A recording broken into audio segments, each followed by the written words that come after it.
Hello and welcome to my channel. If you like my content, please like and subscribe. Hope you enjoy the next 3 videos.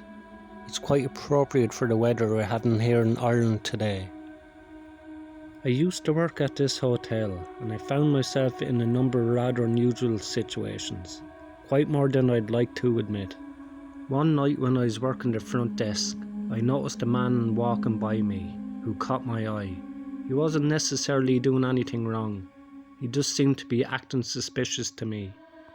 He walked past my desk probably about 5 times before I finally said something. "Hey, excuse me sir, do you need help with something?" I asked the man. He then turned and looked at me with a look of disgust on his face.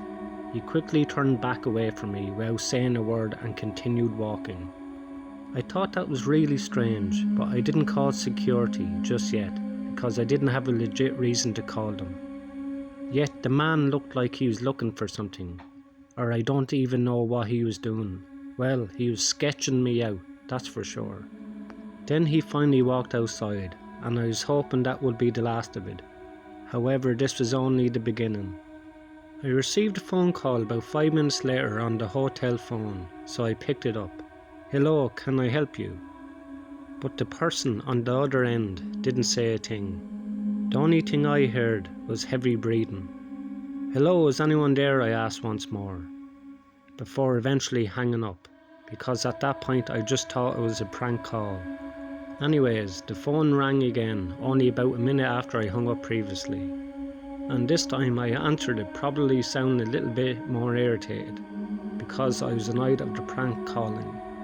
We used to get prank calls all of the time, and it would be quite annoying, so I was fed up. This time though, they were screaming on the other end of the phone. It was a lady, and she said she needed help, and that she was outside in the parking lot, and that she couldn't walk. She said she had been ran over by a car, and that the person who hit her drove off. She told me that she was wearing a red dress, and that I couldn't miss her when I walked outside. Then she described the man who did it as a very tall middle-aged man who was bald and had a black coat and blue jeans on. The description that she gave me 100% matched up with the man who was acting really weird a few minutes before, who gave me that weird look when I asked him if he needed help with anything. Thought that was really strange. I also thought it was really weird how she called the hotel rather than the police. But she was begging for me to get out there and help her, and me being the kind of person that I am, I went against my gut and I went outside looking for her and tried to help her. As soon as I stepped outside I realised it was raining, so I didn't want to walk all the way out to the parking lot, until at least I looked around the area and figured out a little bit of what was going on. When I looked around the parking lot, I didn't notice the woman at first glance, but when I finally found her, I knew it was her. I knew for a fact something was wrong. I knew it was her because she was the only woman in the parking lot wearing a red dress. She wasn't crying in pain though. She was actually standing on her own 2 feet, and then I noticed that she was talking to someone. It wasn't until the man that she was talking to walks around the back side of the car and hid behind it, but I realised it was the same man from earlier, the same exact man that she had described in the phone call. Then the woman took a few steps from the car and lay down in the middle of the parking lot, and she started to scream like she had been hurt or something. But then she looked at me. I think she realised I witnessed the whole thing, because I ran back inside to call the police. They immediately took off. I didn't know exactly what was going on, but I didn't want any part of it. It looked like to me that they were trying to stage the entire thing in an attempt to lure me out there. I still work at that hotel. I haven't seen either of them since. The whole entire situation spooked me to my core, though it's something I think about quite often.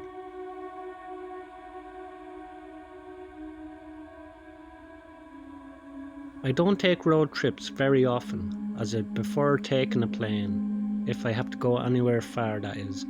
But due to the short notice of a family member's funeral, I had to drive about 10 hours to my cousin's house. I wasn't entirely sure how long I'd be away, so I packed enough stuff to last a week and began my drive the following morning about 10 AM. It has probably been about 5 or 6 years since I've driven this far, but I was still confident that I could make it there in one day, without needing to stop at a motel or anything. A couple of hours into the drive, a storm cloud started forming ahead, and an hour later I was driving through heavy rain and thunder. The roads I was driving on were long and went through plain fields and sometimes small forests. Some portions of the road were in a valley, so all of the water from the rain would flow down onto the road with basically no drainage system. This made me have to slow down drastically to ensure that I didn't slide off to the side or get caught in a flooded portion of the road. At one point I couldn't even cross through due to the path being completely flooded. I couldn't risk my car breaking down or getting stuck in the middle of nowhere on an empty road, so I was forced to turn around and find a different route. All of this caused the drive to take much longer than I had planned, and after almost 8 hours of driving, I still had 5 hours to go. The sun was already setting and I was pretty exhausted from having to focus on driving so much in the rain, so I knew I needed to find somewhere to get some rest before continuing the drive. It took 45 minutes of trying my hardest to stay awake before I found a small town where I could pull over. By a small town, I mean it literally had maybe 20 buildings in it and a few random farmhouses scattered for miles around. I drove around to see if there was a motel or anything, but of course it didn't have one. The best place I could find was a small parking lot at a local grocery store. So I parked my car in the far corner. The town was quiet, as in the fact that none of the lights were on, other than a few street lights, and no cars were on the road. The place was a little creepy, so I made sure to lock my car and look around for a few minutes before I leaned my seat back and closed my eyes. I know it seemed like this was a bad idea and that I really should have known better, but it was pretty late and rain was still coming down really hard, so I wasn't too worried at the time about anything happening during the night. Anyway, it felt safer than just parking on the side of an empty road with no help around if I needed it. 10 minutes later I fell asleep to the sound of the heavy rain on my car. When I woke up, I noticed the thunder and lightning had gotten louder. Looking around, the whole parking lot was much darker than it had been when I got there, but in the distance I could make out a figure moving towards my car.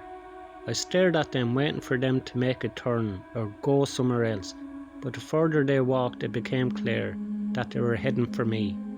The rain made it difficult to see, but once they were 20 feet away I could tell it was a man. I started getting really creeped out, especially since it was pouring outside, and this guy didn't seem bothered by it at all.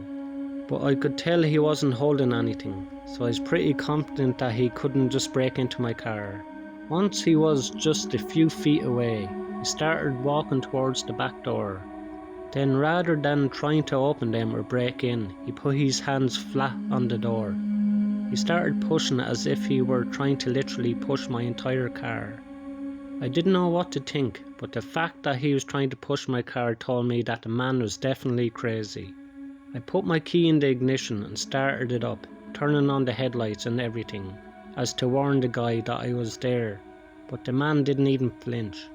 He continued trying to push as if his life depended on it. I had had enough at this point and slowly started backing out. The man followed the car back for a couple of steps, keeping his hands on it before letting go.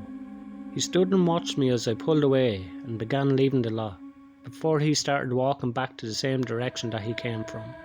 I didn't stop the rest of the way to my cousin's house.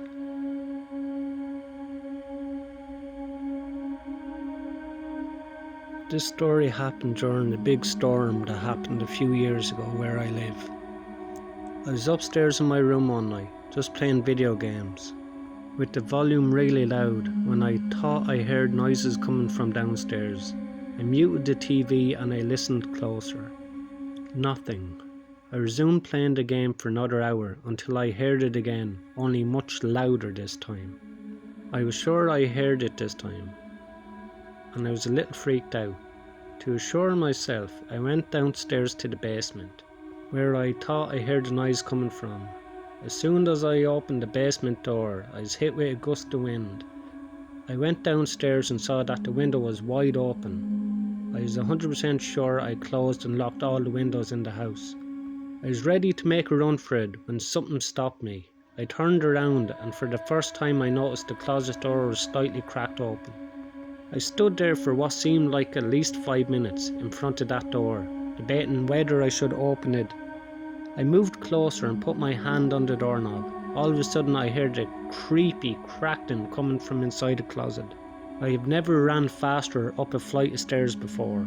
I locked the door behind me and I called the cops, who had an unusually fast response time. They came in and searched the house, and not even 5 minutes into the search, I heard a gunshot from downstairs.